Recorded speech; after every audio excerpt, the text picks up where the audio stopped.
Welcome to a realm where personal growth meets expansive spirituality and where we're not just scratching the surface.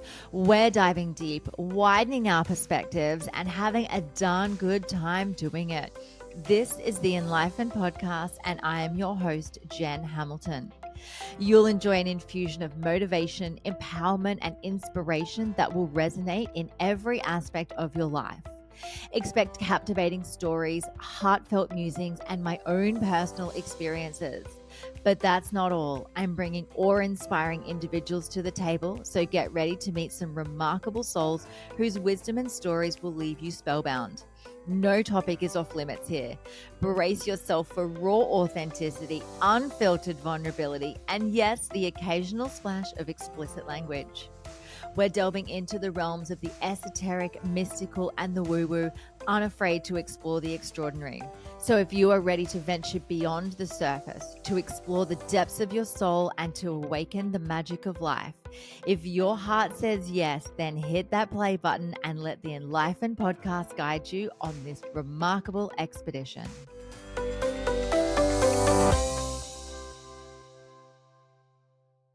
Hello and welcome to another episode of the Enlighten Podcast. I am your host, Jen, and today's very special guest is Crunch Ranjani. Crunch is on a mission to support folks, particularly women, who are going through a big life transition, such as a breakup, divorce, career change, or kids flying the nest, to connect with their deep inner self and uncover hidden desires through the vessel of transformational travel. Having lived a nomadic lifestyle for the past 10 years and traveled to over 50 countries, Crunch has experienced and still experiencing the power of travel in creating transformation in her life. And she wants to be able to share her magic of travel with others. Through her highly customized GPS, the guidance and personalized support programs, Crunch enables and empowers people to take the next steps in embarking on the most important journey of all, back to self. This was a very inspiring conversation to have with Crunch, full of so much wisdom and golden nuggets about travel. And I know that you're absolutely going to love it. So without further ado, let's dive in.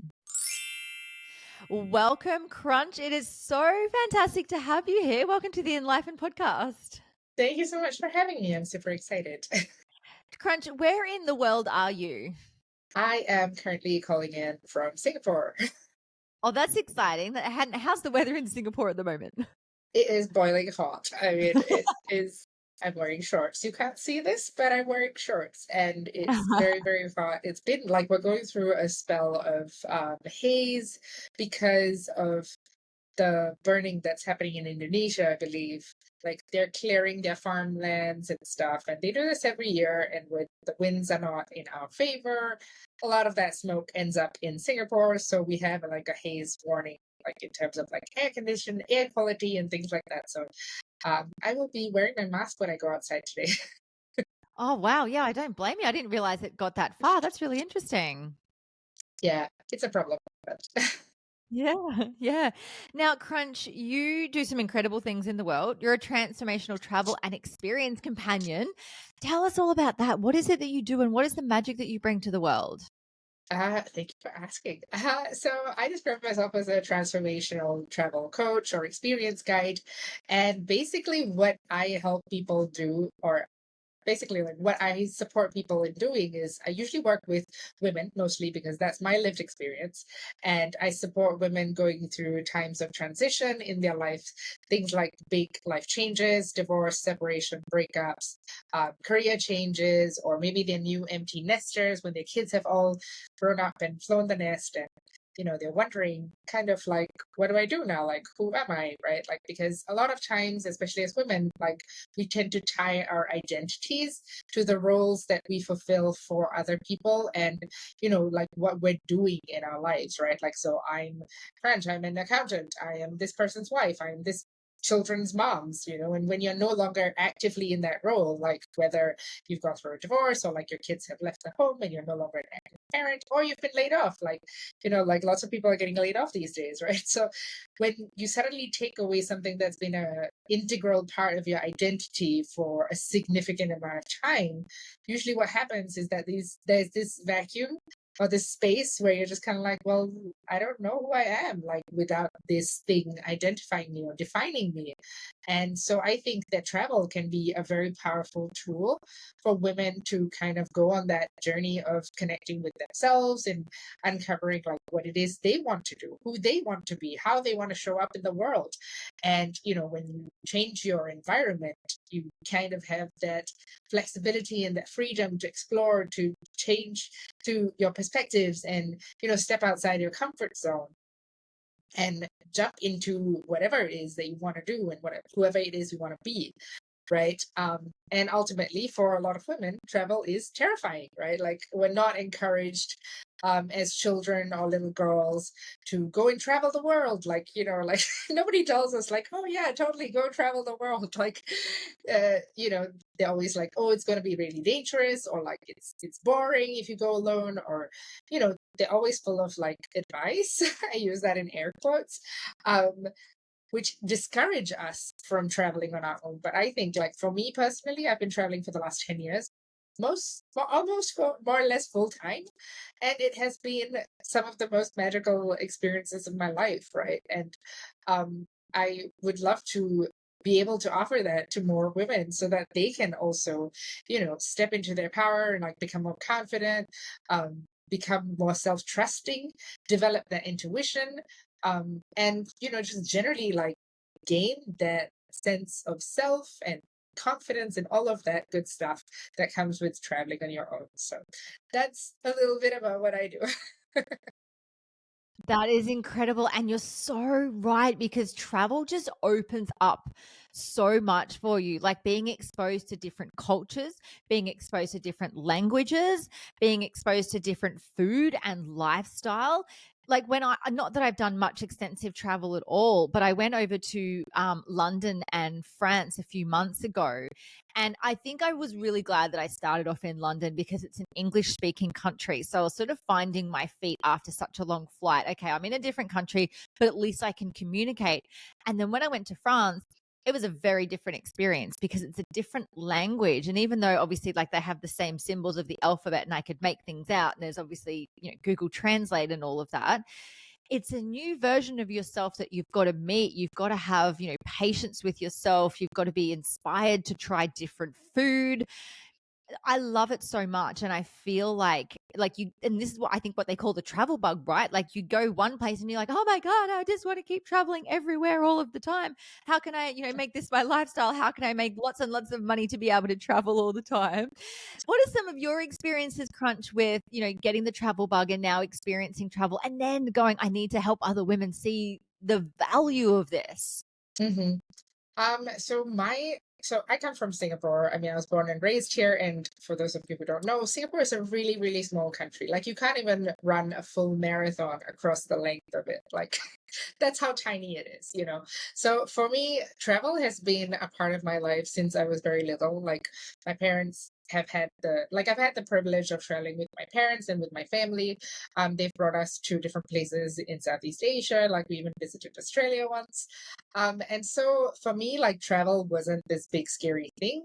Like it was something that was quite natural, right? And coming from a really small country, like I always had the sense that the world is so much bigger than what is within Singapore. And like the perspectives or the kind of like idyllic lifestyle that we have in Singapore, like it's well known as a very safe place. Like the education system is really great, blah blah. But also kept getting the sense that like this is a very very small aspect of the world, right? Like the world is so much bigger.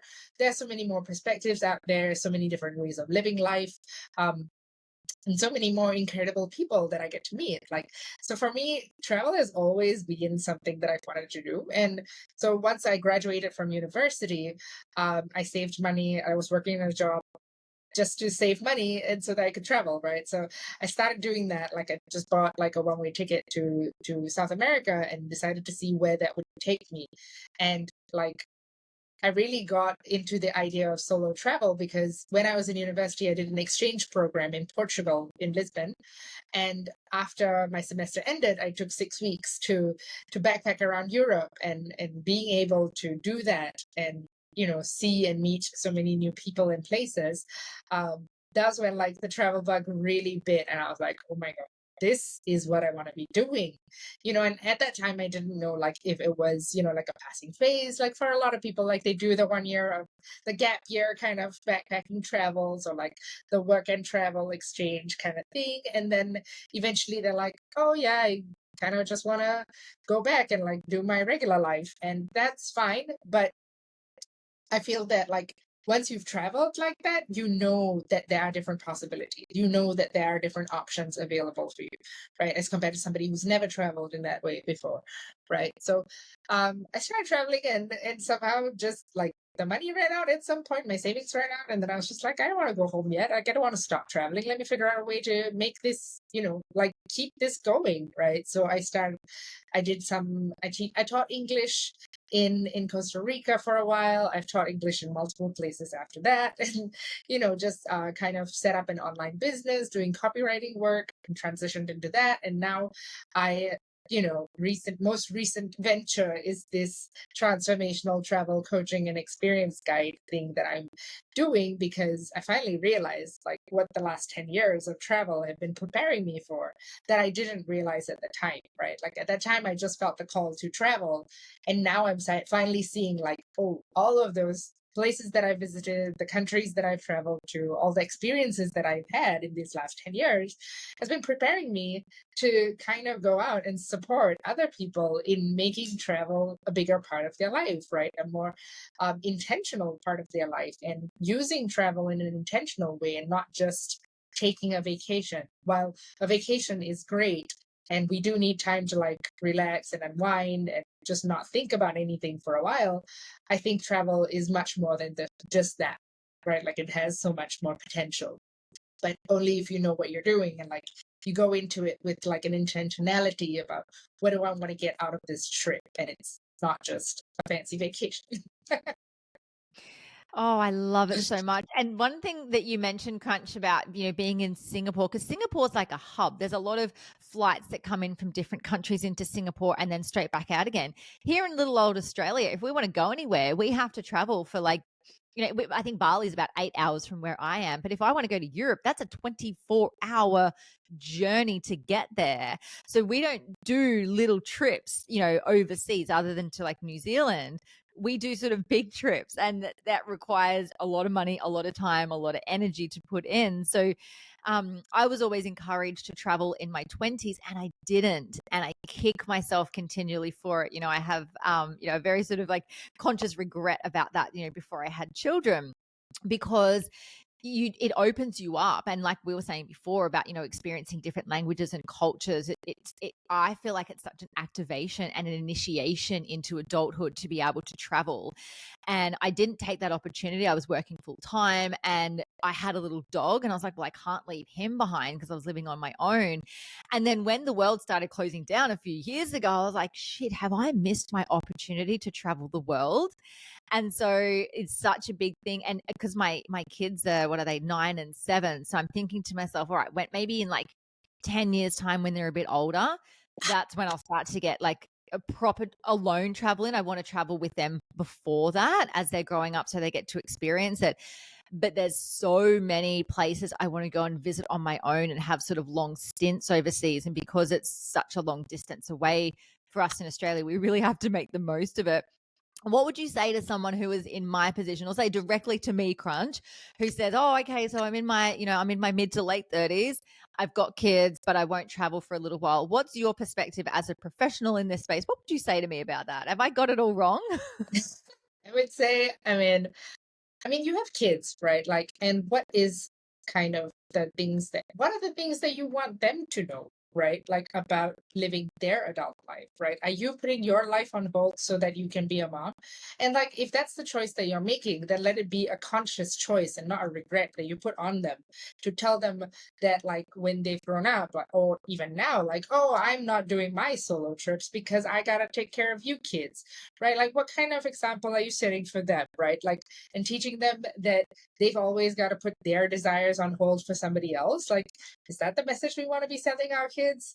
I don't know about you, Oh, but I love that you call me out on that. I love it. It's funny because, like, I'm separated from their dad, so logistically and, like, he was fine to have them for the 3 weeks that I was overseas earlier in the year, but they really missed me. They didn't have the concept of what 3 weeks actually meant without mom, and I think they still hold it against me that I left for so long.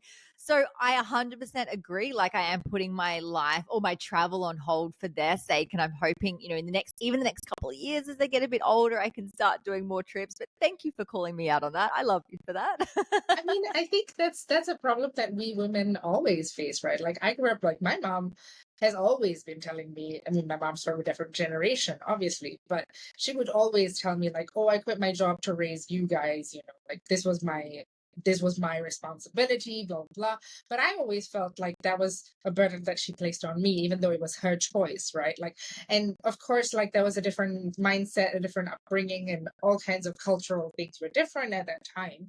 But I don't want to be part of a new generation of mothers or aunts or people in this generation who put the same burden on our kids to tell them like, oh, I gave up my entire life so that I could raise my kids, right? Like I want like any children in my life that I'm a part of, and I'm a pretty involved aunt to my two nieces who are also 7 and 9, and I want them like they're little girls, and I want them to grow up thinking that they can do whatever they want and they don't have to put their lives on hold for somebody else, right? Like whether that's a man or a child or somebody that is dictating how they should live their lives. Like I ideally want to be an example for them to say that like, hey, if she can do it, I can do it too. And I think I've kind of maybe inspired my little niece, and she wants to travel as well, and she's like, when I grow up I want to travel the world like Crunch does. And like I don't want to get married because men are well, that's my personal thing that that she's kind of absorbed. But like we don't realize it, but our actions are so have such a large and lasting impact on the young humans in our lives. So we have to be really conscious about like what we're doing and whether we're actively like setting them up to have the kind of lives that we want them to have, right? Like being able to travel freely or pursue a career of their choice or do whatever or stay at home and be a mom if that's really what they want to do, right? Like, but having that choice and knowing that it's a conscious choice that they're making is something that they only get from seeing adults like us making those choices for ourselves now, right? Like it's not something that once they're 25 years old, then you tell them like, oh, you're free to do whatever you want. But the messaging that they've received for the first 25 years of their lives is that women put their lives on hold until their kids are old enough, and I don't know if that's something that you want to convey to your kids, then like that's a decision that you have to make. And I'm not saying that like either way is right or wrong, but I think it has to be a conscious decision rather than like, oh, this is what society's trained us to believe about ourselves or how we should live our lives. And therefore I'm just gonna follow the script because I don't know Yeah. about you, but like the script's not working for me and it hasn't been working for a lot of people. Oh, I agree. I've blown up and like shredded the script so many times. And then like I've got to like the travel part of the script. I'm like, how do I get through this one? And I would love to take them around the world with me. Like that is the dream. And I said to my daughter the other day, I said, I'd love to travel, but I'd take an au pair with me because I don't have a partner. I don't have, a nanny or anything, but I would take someone with me to help me, you know, with the children. And so I can get some solo time in there as well, because it's so important to have that solo time. And when I traveled overseas earlier in the year to London and France, I was with my mum, and unfortunately she ended up in hospital at one stage. And I was all alone in this big city and thinking to myself, I'm like, oh, okay, so on one hand, I did actually want to travel alone initially. And second of all, like, oh my gosh, I'm traveling alone. This is really daunting and so inspiring at the same time. And I think like that was my first time like properly traveling alone. And I actually really loved the parts of it, other than the fact that I was going through this absolute nightmare with my mum being in hospital. There was a part of me that's like, oh my God, I don't know anyone here. No one knows me. I don't speak the language. I'm communicating to tell the waiter that I am vegan through Google Translate and please don't put cheese on something. Whilst like soaking in a different atmosphere and just being in it, like it shook me awake in the most beautiful ways. And I'm such an advocate for travel. And, you're right. I do want to impart this wisdom on my children. And I also think like they might need to be a little bit older as I do that as well, because, the time away from them, is something that I think we both, the three of us struggled with when I was away. That's absolutely valid. Firstly, like, let me say, I'm so sorry that your mom was hospitalized. I hope she's okay now. Um, Yes, she's okay. but going to your point about having young kids and not wanting to miss out on that time with them, because that is important. And I'm not saying that you shouldn't have that. So, and I know that 3 weeks is a long time, but maybe you could even consider like what are some ways that you can show them about how you prioritize travel in your life by even taking like a short weekend trip to, I don't know, a different city in Australia, or like you said, to New Zealand. Like that's not a super long flight, or just getting away for a weekend. I think like the essence of it is that we want to show our kids that we prioritize ourselves, right? Like time for ourselves, like whatever that looks like for us. For me, it's travel. For you, it might be your weekly pottery lessons that you go for and you never miss, or like your morning self-care routine that you always do regardless of whether the kids are with you or not, right? And you want to not just impart these to them like on a one-off thing, like, oh, I'm going on a big vacation, like a big trip for 3 weeks and you will see me and blah blah, but also in our day-to-day actions, like how are you showing up for yourself every single day, right? Because those are the actions that they are going to remember when they're older. It's not probably that like mom abandoned us for 3 weeks, but it's going to be like, oh, mom always did her meditation in the morning. Like she took care of herself. Like they may not understand that as taking care of yourself right now because they're kids and they're like, what is she doing? Like she's just sitting there with her eyes closed. I don't know what she's doing. Maybe she's just whatever. Right. But like once they're older, they're going to understand and respect you for that. Say like, oh, mom always took time for herself, because that's important for all of us to take time for ourselves and not always be sacrificing ourselves at the altar of productivity, you know. So I think Yeah. that's really critical. And I'm glad that, as weird as that sound, I'm kind of glad that your mom ended up in the hospital. Like, I hope it was nothing. And, but it kind of pushed you into that situation of needing to navigate travel on your own. And I think, like you said, right, like it's scary, it's daunting, you don't speak the language, and you're dealing with like this whole crisis on the side. But I don't know about you, but when I'm in a situation like that and I come out on the other side, knowing that things worked out, like regardless that they might not have been the best situation, but like you figured that out and you got that shit done. And you come out at the Yeah. other side knowing like you got this, like whatever life throws at you, like whether it's in a travel situation or in your real life, like you got this. You can do hard things. You've navigated France, you've navigated the healthcare system of France for somebody else, and dealt with being a vegan in a foreign country, in a foreign language, and all of the things. Like what can't you do? Right? Like doesn't that just give you Honestly, that sense yeah. of empowerment and confidence? It was like I walked out of there, like I got on the plane home, I was like, "Fuck." Like, what? Like I was so exhausted, but I was so empowered because yes, I had to navigate so much. Don't even get me started on the healthcare system in France. Like that's a separate podcast episode in itself.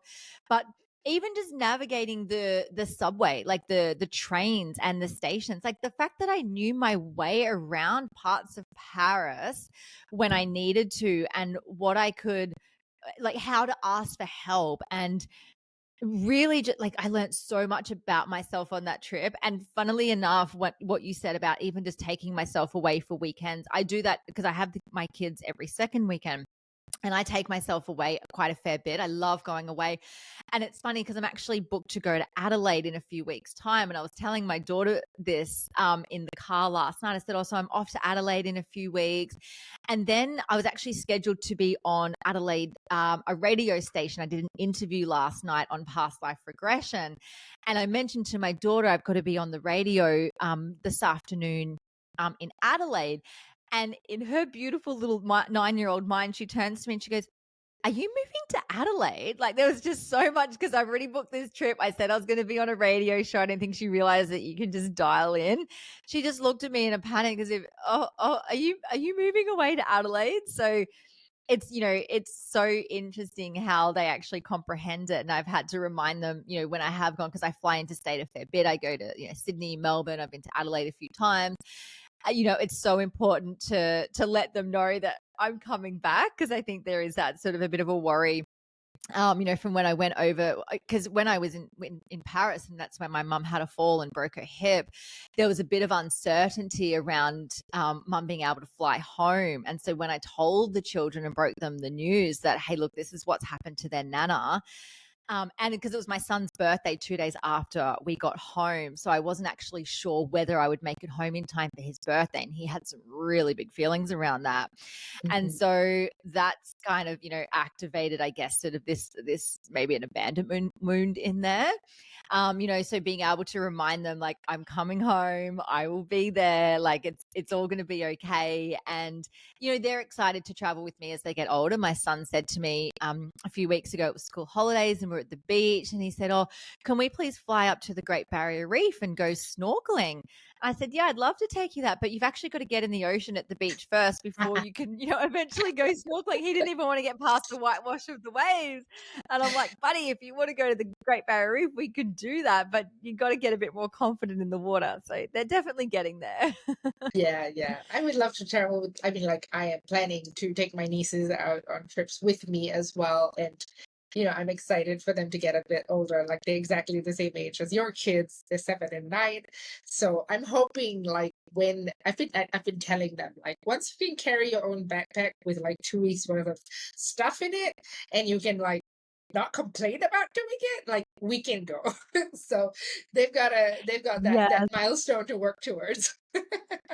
I like, what I really like having that milestone, because I think that one of the biggest things that especially my son would struggle with is the food. He eats a pretty basic diet, like he eats pretty basic food. And if we go somewhere where there isn't just like, bread and peanut butter as a last resort, he might sort of struggle with that a bit. And I'm excited to see, as they get a bit older, and then obviously they can have that memory and that excitement, and give them a camera so they can take things from their perspective.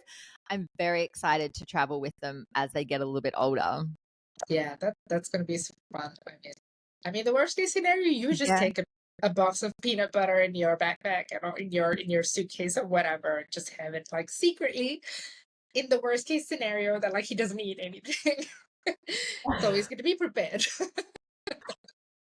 Yes, I love that idea. Now, Crunch, when you work with, you mentioned women that you work with a lot. What are you seeing in the women that are coming through and working with you? Like, are they going through divorce? Are they going through empty nesting? What's sort of the common theme that you're seeing women come to you with, who are just like, I guess, at a loss in their life and ready for something different? You're like, hey, let's do some travel. What are you seeing the most of?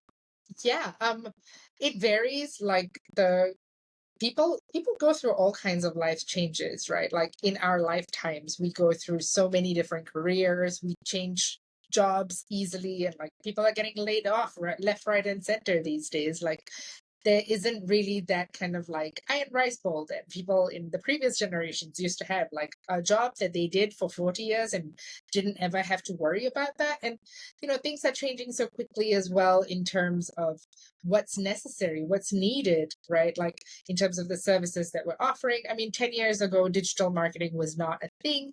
Now it's a very, very big thing, like a multi-billion-dollar industry, right? So we have jobs that we didn't even imagine that we could have had 10 years ago. So, I think like career change is usually like a common element that people are dealing with. And, between jobs is a time when people find that, okay, I've worked at this job for 5 years. Like, I've made like a good sum of money, and now I want to do something different. But I want to like kind of like reset my mind, reset everything about how I look at the world, because doing being in a certain industry for 5 or 10 or 15 years kind of like gives you tunnel vision a little bit, right? Like, you get this idea about this is how the world works and this is how things are.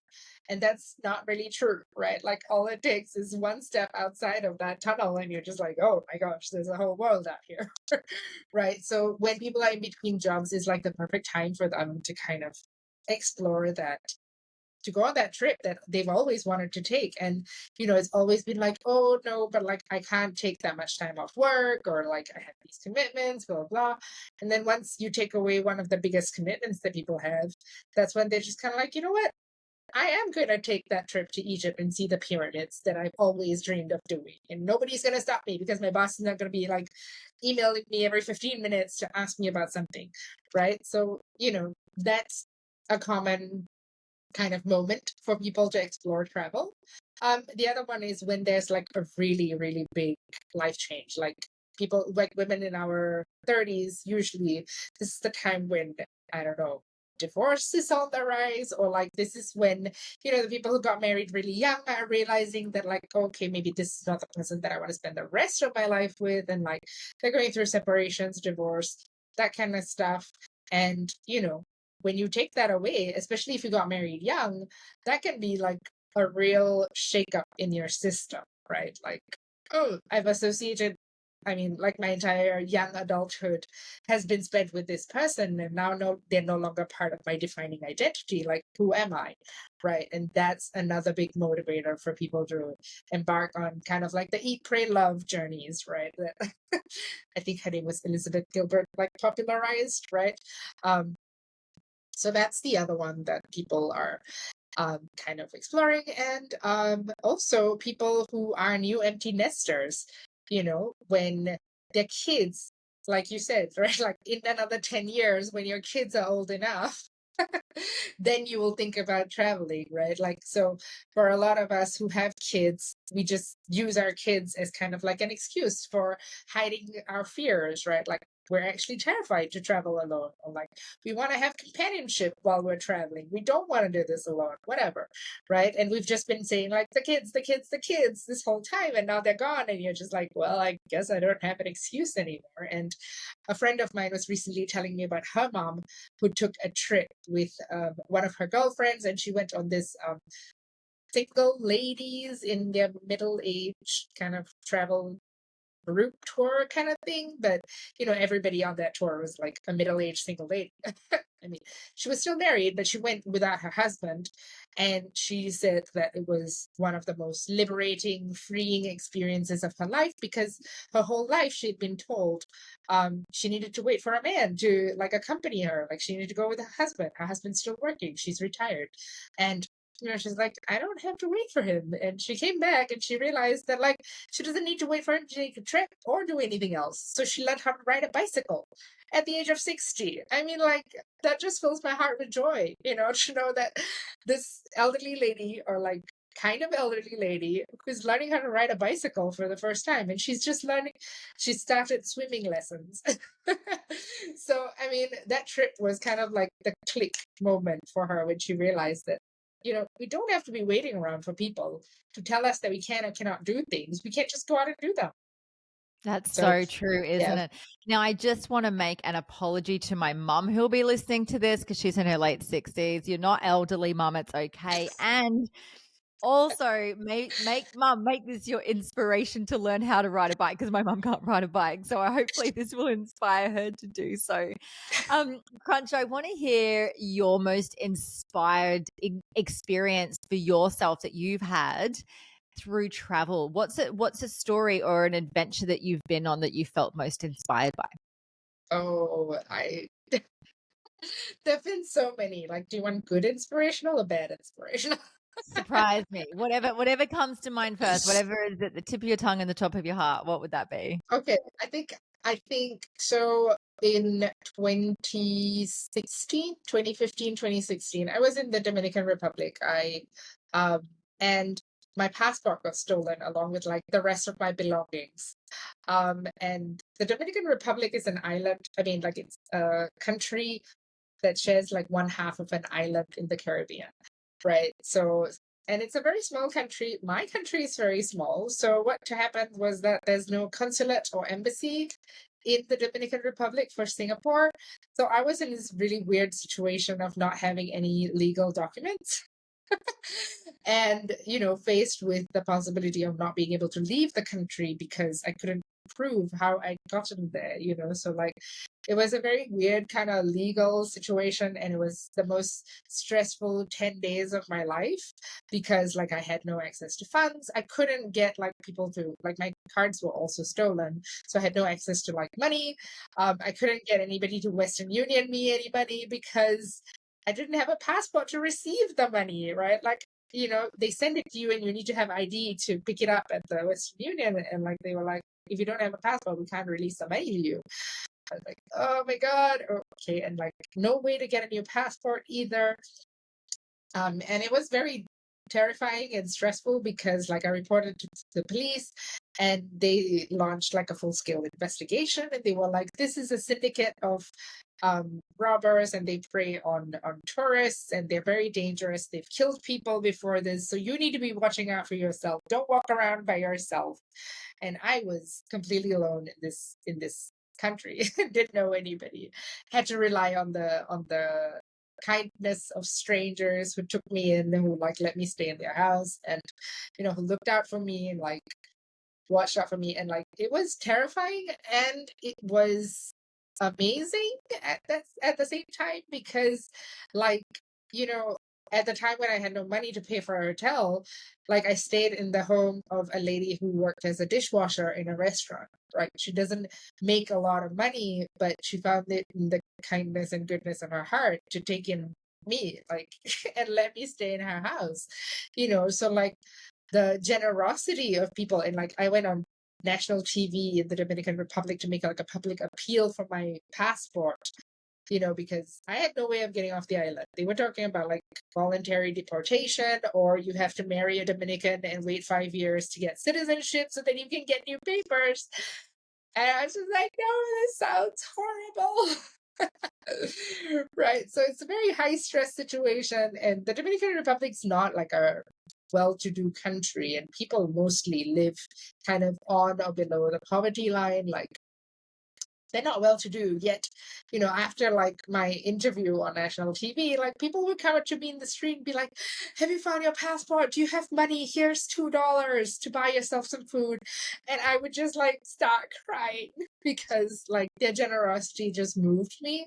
So I don't like that was one of the most difficult times of my life. I was also having, like, a personal crisis at that time. So it was like all of the things that made a perfect storm.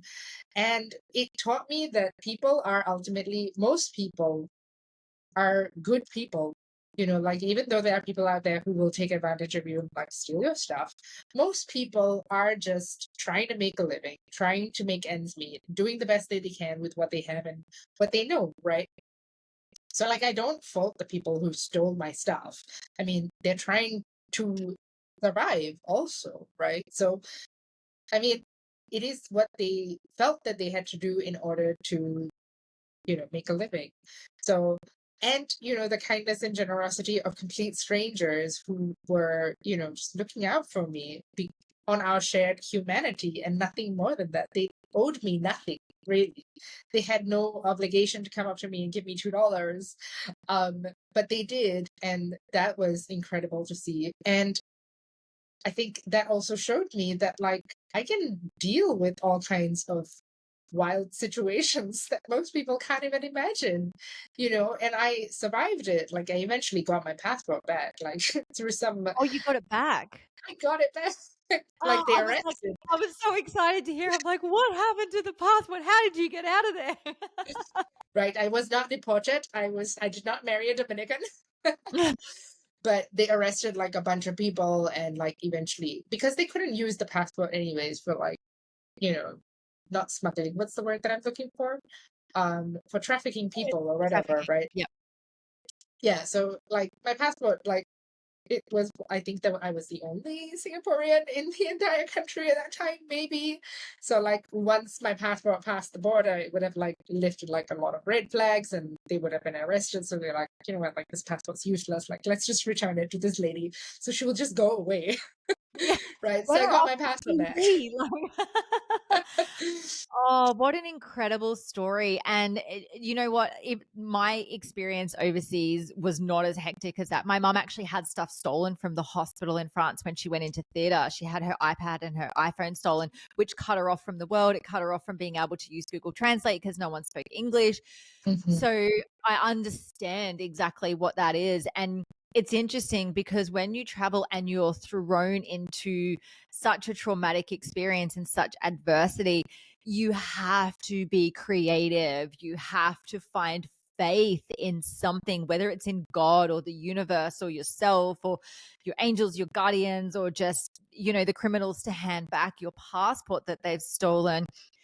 I find that it allows you, and it's an invitation to dig deep into what you've got. Like I found myself in a church praying, and I'm not a person that steps into a church. I assumed that I would have like started burning in a church. So I met this new version of myself that I didn't even know existed. And I inspired myself through that, and I got out the other end of it. And I mean, I had a bit of a fried nervous system and I was pretty exhausted for a little while when I got back because I was dealing with so much. But it woke me up. It empowered me. It showed me my strength. Like it showed me the love that I had for myself and the faith that I ended up not only finding, but like further developing. And these earth angels that I met along the way, like there was so many people along the way that at one point when I had to call the ambulance for my mum, I was trying to communicate in English to a French person trying to explain what happened. And there was this language barrier, and then the phone kept getting cut off, and then I was put through to a translator and got cut off again. And so I ran out onto the street, and I just so happened that this man was walking past who spoke both French and English, and he was able to be the translator on the phone while I'm trying to tell him what's going on, and he's translating it to call an ambulance. Like just the angels that were dotted everywhere on my path just became so heartwarming, and I felt so held, even though at times I felt very alone. But then I had people back in Australia, so family and friends, like holding space and checking in with me. My sister was dealing with everything from Australia whilst it was nighttime over in France, so I could sleep. And then she was dealing with our insurance company in Australia, so it was backwards and forwards. And we just made it work. We just had to because we had no choice. And even though, yes, it was exhausting, I am so wildly grateful for the experience. Mhm. That's absolutely right. And like you said, right, the angels, like I always feel that like when you travel or when I travel, my faith in humanity is restored because I Yeah. think if you hang out on social media or like watch the news too much, like you stop believing that everybody out there is out to kill you. People are evil. People want nothing more than to like look out for themselves and their own. And yes, there are people like that, but they're in the very, very small minority of people. Like for the most part, the regular humans who are walking around on this planet doing the best they can to survive within these systems that we live within, like, but all just trying to do what we got to do to survive.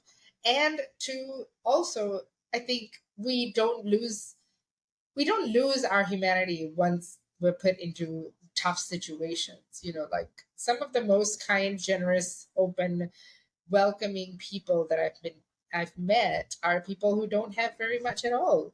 And Yeah. that's not to justify the fact that like they shouldn't have anything, but it is despite their circumstances, they've maintained this grasp on what it means to be human and how it looks to show up in the world as you would want to be received by others, right? So I always like when I come back up from a trip, it's always like, people are great. I love people. They're so wonderful. Yes. Yes. I'm the same. It's like, oh, this just inspires me to travel more. And nothing about traveling is always smooth sailing. It's missing the connecting flights. It's, booking a really shitty Airbnb. It's, in my mum's case, falling over and breaking your hip. It's these things that, actually make you stronger. And, I mean, if you come back with an awesome story to tell, I mean, why wouldn't you want to go through it? Yeah, I mean that's one of my like sayings about travel or life in general, right? Like there are no bad experiences, they're just good experiences and good stories. Exactly, exactly.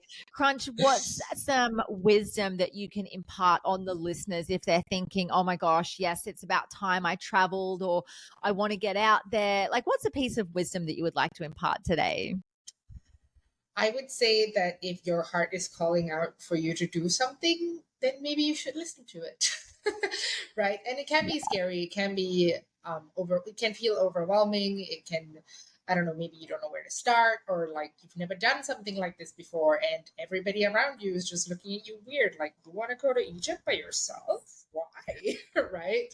And that's where you need to get the support that you need so that you can make this dream a reality, right? Like don't let this become a regret, because we don't have like our tomorrows are not promised, they're not guaranteed. There's no assurance that we're going to be here in 1 year or in 5 years or in 10 years. And that's something that I've recently been encountering a lot of. Like recently a friend of mine, like her brother passed away, he was 38 years old.